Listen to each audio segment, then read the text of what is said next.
What's going on, people? Welcome back to Football Therapy with me, your host, Jan. As always, I do hope you're doing well, mate. Really do hope that. Welcome back to Chelsea News.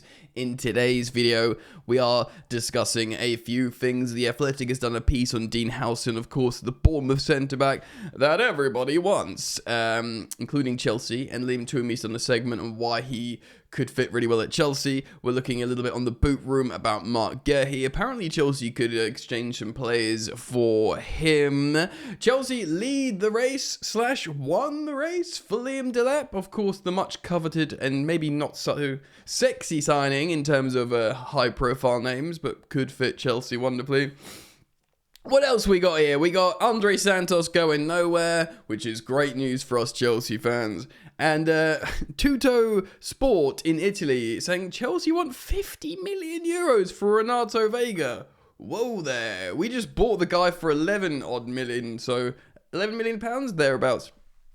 Maybe some words for this Kazakhstani striker that I had no idea we signed, who looks amazing. Anyway, strap yourselves in. As always, I'm glad to have you. I think we've gone over the 192,000 subscribers mark now, which is amazing.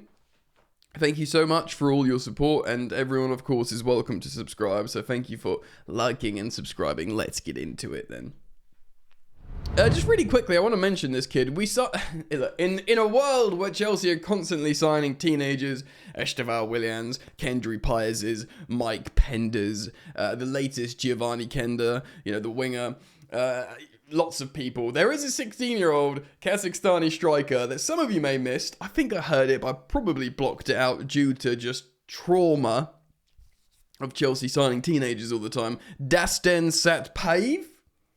You know that guy. He's 16. He's playing for the Kazakhstani national first team. He is playing in the first team of the Kazakhstani league or whatever he is, the team. They're top of the league. He's like the top scorer in the league, and he's 16 years old. Mental. He won't arrive at Chelsea till he's 18, so he's the longest wait. Of course, we've had to wait a year for Paez and Esteban Willian, who are arriving imminently. We'll have to wait one more year for Kender. So let's put this kid on the back burner. But mental. Incredible. All right then, friends. Let's hop into some scintillating red-hot news. So, yeah, man, let's do that. Firstly, I'm just getting this off the hard tackle. Chelsea will have reportedly demand around 50 million euros to part way with 21-year-old Portuguese utility man. Ouch! Renato Veiga. With Juventus seeking a permanent transfer this summer, and this is coming from Italian outlet Tutto Sport. Tutto bene. Bene. I probably shouldn't do any accents or stuff like that, should I? First of all, I like Renato Veiga, and I've probably accepted, like many, he's not in the Chelsea plan, but he was a great signing. A good signing because we got him for very, very little money, under £12 million, pulled him from the obscurity of Basel, gave him a lot of games in the Chelsea shirt. He played well. He became a full Portuguese international, starting competitive games for the national team as a centre-back, his preferred position, and now on loan at the old lady, Juventus. So his value has skyrocketed since us buying him last summer, which can only represent an excellent piece of business for Chelsea. So well done. I'm not saying, I wasn't like, sell him, get him out, but I want Chelsea starting 11 and fringe players now to be amazing. I want that.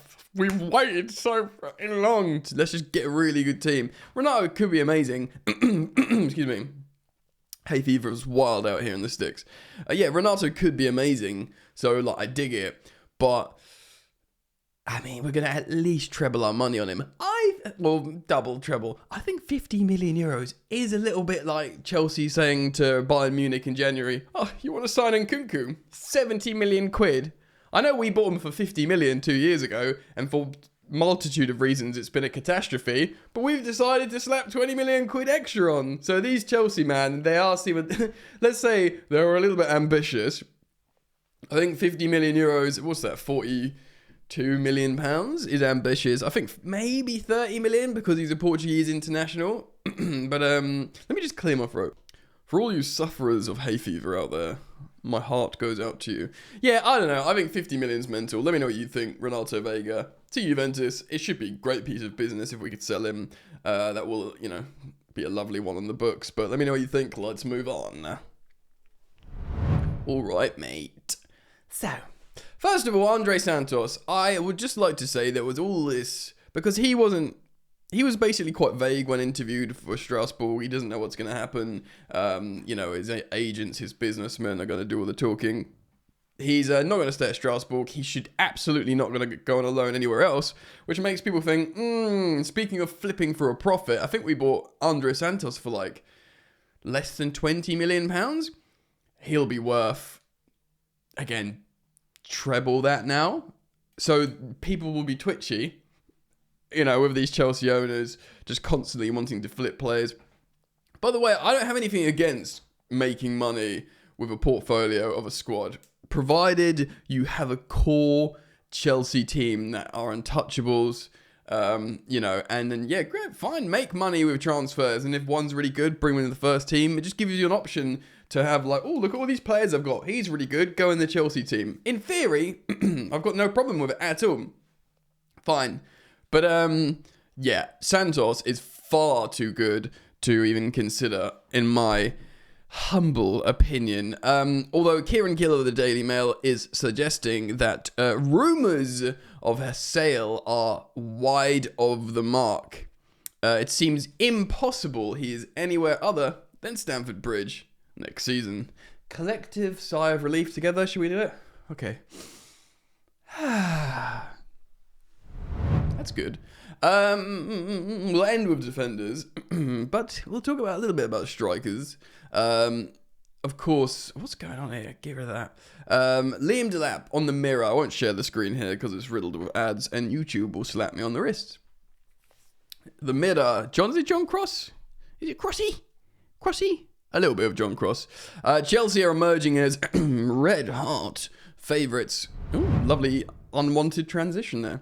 Favourites to sign Liam Delap this summer. Of course, Man United, Everton, West Ham and Chelsea. All the Galacticos there. Man United and Chelsea have been brought down to the Moyesian level of Everton and West Ham. But yeah, he's obviously Bayern Munich are looking at him as well. He's a good striker.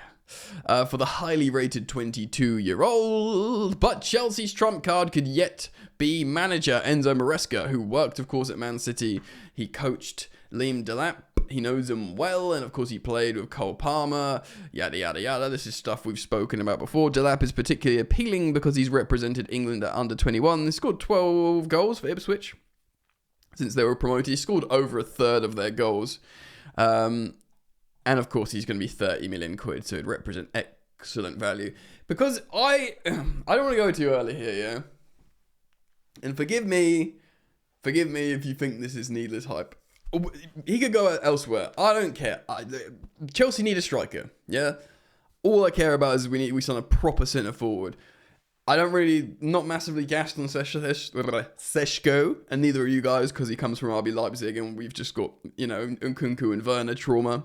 But whether it's Seshko, whether it's, we push the boat out on wages and get one of the victors, unless it's, Gyökeres or Osimhen.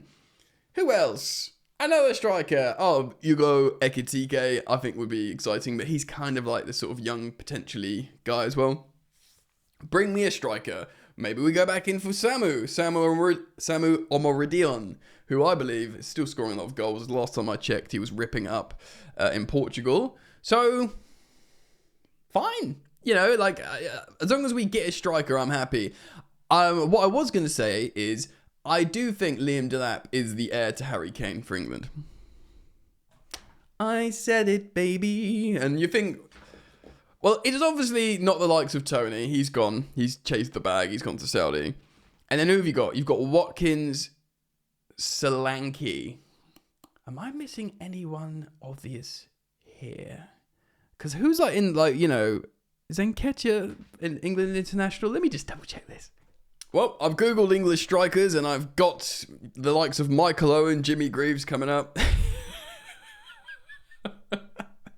There's a 90-minute... Okay, so Dominic Calvert-Lewin. Eddie Nketiah, yeah, England. You know, he's not the guy. It's not Tam Abraham, sadly. Danny Welbeck. A lot of people were saying. Of course, there's Ivan Toney, Dominic Solanke, and Ollie Watkins, all behind Harry Kane. Because of the age profile, I know he's only playing under 21s at the moment, but I feel like because of the way the world is going, the way the wind is blowing, the old school striker's coming back, baby. The day of the false nine is over. People want a blustering, beat you up, down the middle, relieve pressure, pressure release valve striker. Like the good old days, mate. And Liam Delap's that guy. He's 22, so he's quite literally 10 years younger than Harold Kane. And no wonder Bayern Munich want him, because they see the value in these kind of strikers, and he'd be the perfect understudy to Kane. So, yeah. Liam Delap. It's good. So I think that's good news. Let's talk about defenders. Let's start off with Dean Huijsen. There's a segment here on The Athletic. Liam Twomey has written about the Chelsea perspective, because of course he's attracting interest from Premier League teams. Real Madrid, although you should look at Real Madrid and be like yesterday and how they embarrassed themselves. Actually, good opportunity for me to say I upload daily on my second channel. Actually, multiple videos on that channel. Football Yannick. That's where you can find it. Football Yannick on YouTube. I think there's a link in the description that's saved there. And I speak about Real Madrid embarrassing themselves. I also speak about Inter. I think Inter look amazing. So do go check out that if you want to. Anyway, back to Dean Huijsen. The Chelsea perspective. Why did Chelsea want him? Chelsea rarely pass up an opportunity to pursue a young player exhibiting elite potential, writes Liam Twomey, particularly when they feel the likely transfer fee represents long-term excellent value. He does. 50 million for him. He could be worth a lot more when he's older. In terms of age, ability, and suitability for Maresca's system, Huijsen appears to tick all the main boxes for the profile Chelsea are looking for. Maybe, apparently, except seniority and leadership and experience. But that's just me. He ticks all the boxes, even more so if he's prepared to fit into Clearlake Capital's unique salary contract. Yeah, I think the salary shouldn't be an issue for the likes of Huijsen. What role would he play on the team? Of course, Fofana's continuing injury problems pour one out for him. There is an opening next to Colwill in the strongest starting 11. Of course, Colwill's been rightly catching a lot of heat of late. He would have competition to hold down that spot. And in the future, not least from the rising academy graduate Joshua Chiampong, who we know Enzo Maresca is in love with. But no one is currently barring his route to regular minutes at the heart of Chelsea's defence. Would he suit the style of play? Gang at Chelsea, yeah? Huijsen's comfort level on the ball makes him perfect fit for Maresca's positional and possession-focused style of play, which often requires his defenders to invite possession, invite opposition pressure before identifying and executing the right passes through and around it. I mean, he is mustard. He's a really good defender. Excellent at passing. And we've looked at the stats here, I think, on the channel. Another plus point is Huijsen's resume at Bournemouth has shown he is more than capable of standing up to the physical and athletic demands of being a high-level centre-back in the Premier League. And his youth means his body is unlikely to be finished developing yet. Yeah, he looks mustard. He looks like a great defender. By the way, before we speak about another defender, Mark Guehi, I do want to just acknowledge I've seen the stories in the transfer news realm linking Chelsea to Jorginho Ritter of Brighton. And for my own mental well-being, I cannot react to Chelsea being linked to a Brighton player right now. Okay? I need some time away from Brighton, yeah? And I refuse to. If it happens, we'll look closer. But just let me have my space. I know it's out. I know the links are there. But I just refuse. Okay. Let's move on. Yeah, so Huijsen's mustard. Will we get him? I don't know. He's going to have... he's the belle of the ball. I'm sure he'll be pleased to learn I've called him that. Because, bear clubs want him, fam. I believe the youth would say. But another centre-back is this boy, Mark Guehi. And this is a TBR exclusive, The Boot Room. How exclusive? Well, we'll find out. By the way, can I just say, Palace, absolute scum and letting me down. I brought in three Crystal Palace players into my fantasy Premier League at the expense of -4 points. Because I was like, oh, Palace have got a double game week. Palace, yeah, they're playing Man City, who they've historically got a good record against. And they're playing Newcastle, you know, puncher's chance. And actually, Palace, best away defensive record in the Premier League all season. Forgive me, let me just do this. Best defensive... I might do a video on the second channel about this. Best defensive away record all season and best defensive record in 2025 away both games. Conceded 10 goals. Conceded 10 goals, minus points for Yanni. Gehi wasn't available for the first one, possibly the second game? Don't know.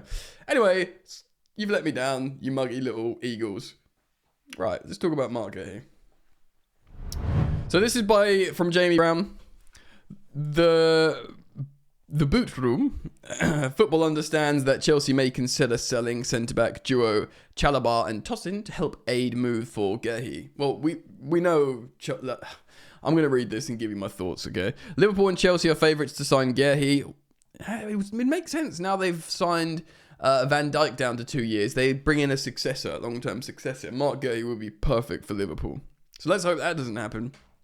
With a deal for the Crystal Palace defender now expected to cost under 50 million.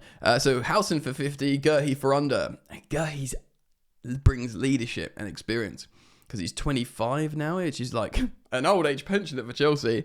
The Blues would have no issues paying the fee to bring, he's 26 now, back across London. However, for PSR reasons, they may look to help facilitate a move. That would come in the form of selling some of their central defenders in the case of Chalobah and Tosin Adarabioyo. The duo would, of course, represent pure profit. Tosin, because we signed them on a free transfer. Listen. Sorry if that clipped on the mic. Maybe there's a limiter on and it didn't hurt your ears if you're wearing headphones. Tosin, we brought him in for leadership. He does seem like a serious guy, leader. He's not Chelsea quality. I have no problem keeping him in rotation. But yes, we got him on a free transfer. I reckon we could sell him for... Let's pull a figure out of my behind. £15 million. Or 15 million quid. I mean, it's free money. Cash money, baby. Trevoh Chalobah, there was a time when we asked for 50 million for him. That ship has sailed and it's gone off into the distance and I can't see it anymore. So Trevoh will be pure profit. Let's, again, 25... He's worth 25 million, by the way. He can play all over the gaff positionally. So let's say 25 million plus 15. That's 40 million pure profit on the books for them too. Again, this is just a play by numbers guess game for Jan. I do like Chalobah. I'm sorry, like I love him because he's proper Chelsea. He's good. He's a good centre-back. He's proper Chelsea. He's been underused. He should have been trusted. But my vision for my football club in terms of the quality where I want Chelsea to be, he's not a starting centre-back for Chelsea for me. I don't think that's too radical to say, and he deserves to be a starting centre-back somewhere. So therefore, ergo, I have no issue selling Chalobah. If I could choose between Huijsen... Oh, actually, I don't know. I do not know between Huijsen and Gehi. Because we need leadership at the back. Why not both? No, man, that's tough, bro. Gehi would be cheaper. I choose Mark Gehi. Who do you choose? Let me know your thoughts down in the comment section below. Please do leave them. And thank you for liking and subscribing and joining the football therapy community because everyone is a friend here, man. Alright, and yeah, if you got time now you've finished the video. If you stayed to the end and you got time and you're like, hey, this guy's alright, check out Football Yannick, the other channel. Mwah! Peace!